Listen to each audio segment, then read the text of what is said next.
in as much as we speak of it being normal procedure, and yes, you are correct on that. Zambia has been able to meet, our creditors in the past, but even so, when we look at the outcome of things, it still seems there has been little progress when we speak of restructuring our debt and how this has ultimately been affecting Zambia as a whole. So don't you think that there's a possibility that this time around, Zambia just could come out maybe, with better progress than in the recent past? Yes, I think that, first of all, I'm very positive. Not that I support the package, but I'm very positive that Zambia is going to get an IMF package. I'm very positive that now the lenders, will meet Zambia halfway and try to restructure the debt. First of all, there's a change of government, which I think that the lenders will, take positively. That there's going to be a change in strategy.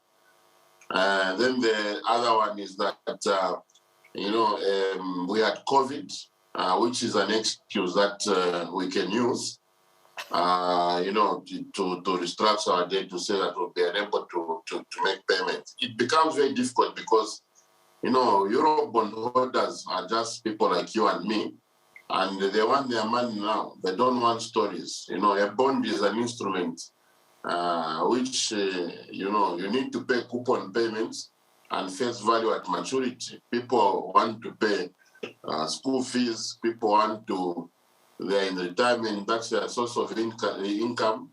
So it becomes very difficult to restructure Eurobond. The easiest debt to restructure is Chinese debt. But what has made it very difficult is that the West wanted to use Zambia as a pawn to come and see on what terms China lends to African countries, and they wanted to use Zambia as a case study of how not to engage with China. I think that's why we have been having problems. And, the fact that probably it looks like we have taken a turn towards the West. So I think that's why the Chinese were finding it very difficult to play ball. Otherwise, I think that we are going to receive positive results from our debt restructuring engagement. Debt will be restructured, the IMF package is going to come. But the problem is that then what? Does it mean that we are going to create more factories after? Is the IMF coming with factories? Mm-hmm. Is the IMF coming with jobs? What is $1.4 billion for Zambia? It's nothing. So yes, the IMF package on one hand is good, but we need to build capacity amongst our citizens. As long as we are taxing Zambians at 7.5%, then expect nothing. If a person gets 100,000 salary and they're paying 35,000 to central government in form of taxes, then when are they going to invest? Dr. Haabazoka, I want your opinion on this. It's straying a little bit away from the IMF bailout package, but it does also still touch on a possible economic cushion for the country. We have seen in the UK that Boris Johnson and a few other members of parliament are looking to be sending asylum seekers from Ukraine and other neighboring countries into Rwanda. And of course, that will be a very handsome financial benefit for the Rwandese president and the country itself. Do you think this is something that Zambia will be looking into in terms of deep economic reforms? The problem with Zambia is that maybe we like copying things that sometimes don't make sense. If we cannot keep the people of Chambori, I do want to go and keep Sudanese and Ethiopians and, people that are running away seeking asylum. How are they going to integrate in our Zambian society?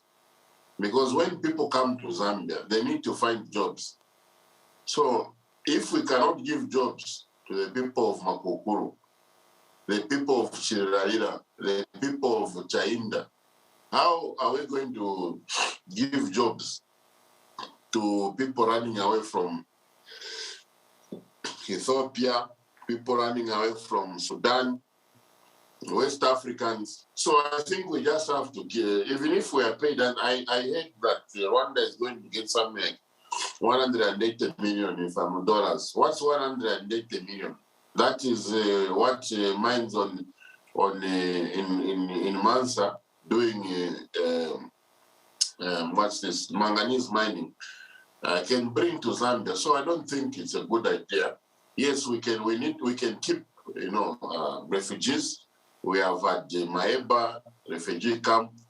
We have had the refugees coming from Rwanda, but those are brothers and sisters that came when there were wars in their country. But when you look at economic refugees, those are running to go into Europe.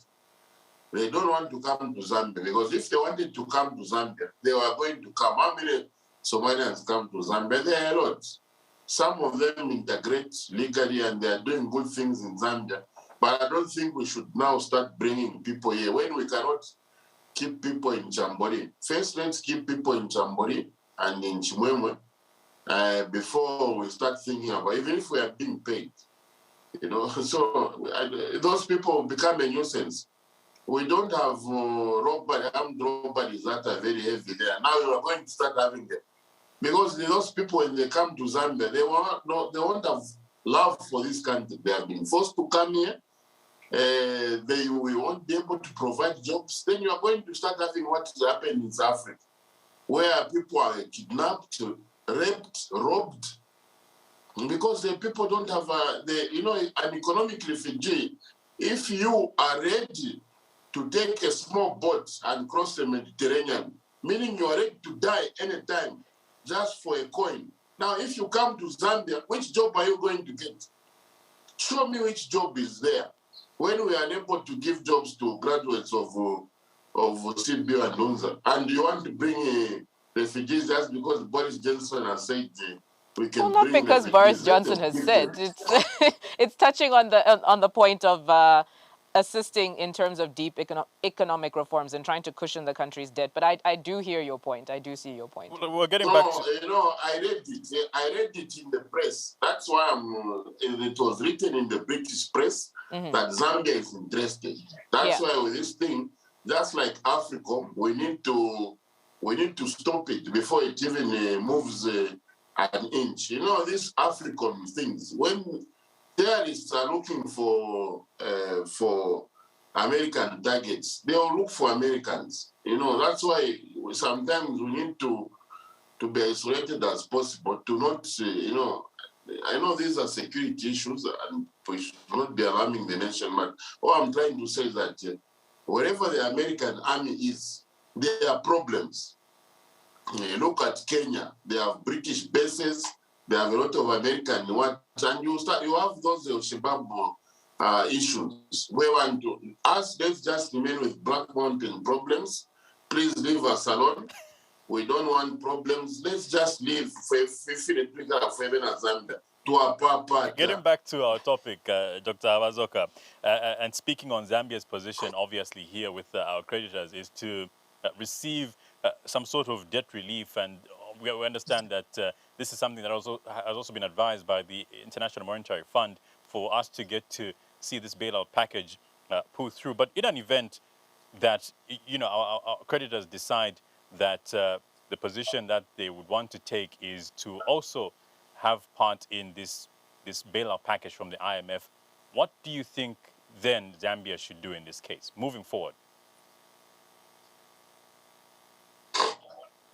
Well, the network was not very good, but I'd like to suppose you said, what if we are not given the debt restructuring? It's a possibility that people say, no, we are not going to restructure debt payers. That possibility is there. And that's why we needed plan B.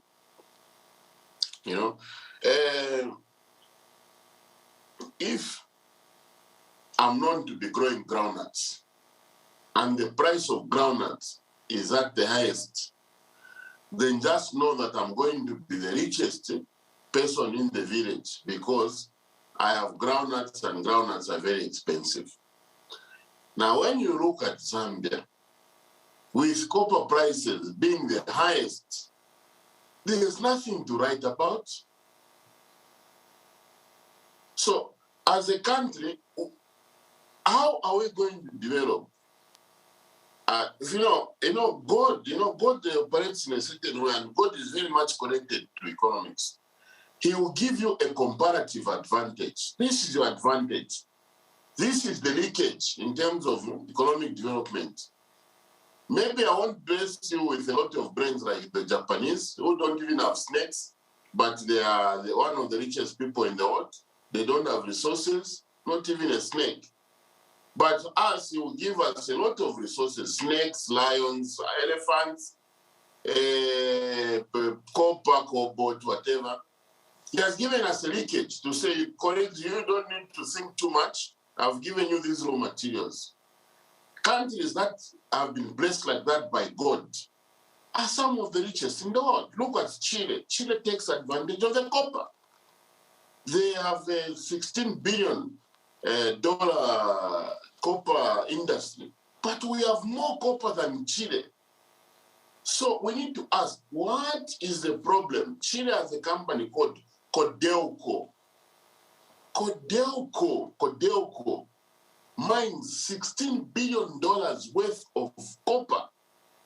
We want to 16 billion. Our debt is just 12 billion. When I used to be president of the ESZ, and I used to say that this debt is not a problem, I still stand by that same why. You needed to be asking me, but why are you saying so? I'm saying so because Codelco was formed using the example of ZCCM.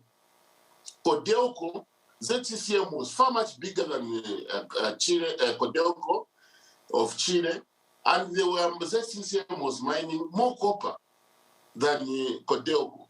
So if we had enhanced Codelco, ZCCM, or if we adopt the ZCCM model that we had in the past, we can also capitalize and mine copper in excess of that same 12 billion that you are talking about. Let me give you an example. 3 years ago, the copper prices were about $6,000 per ton. Our total output was about $6 billion. Today, the copper prices are $10,000. So what is our output in the mining industry? It should be close to about $10 billion. And our external debt is how much? Our external debt is just 12 billion. So why are we panicking?